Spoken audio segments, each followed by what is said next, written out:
conceived as a secure and unexpected retreat nestled into a rock. The Pierre, the French for stone, celebrates the materiality of this site.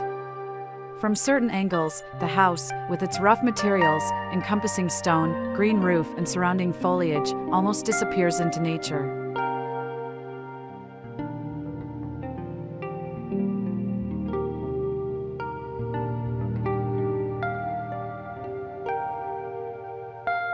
With the exception of a guest suite, the Pierre functions on one main level, with an open-plan kitchen, dining, and living space.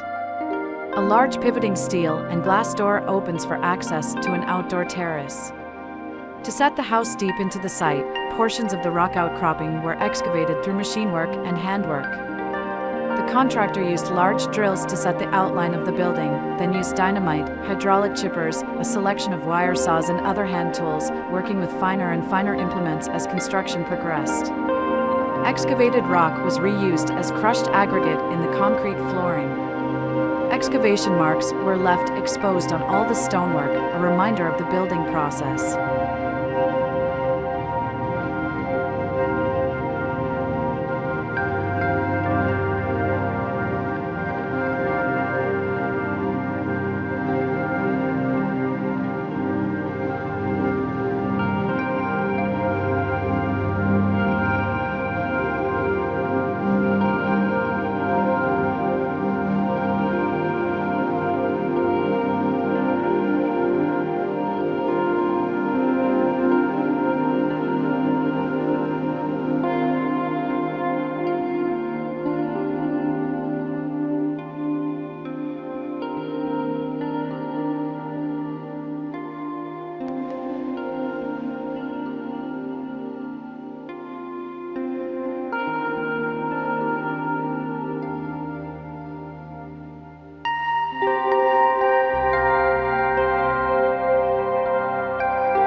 Thanks for watching, and always remember that your home is a canvas waiting for your personal touch. So go ahead and start creating your dream space today.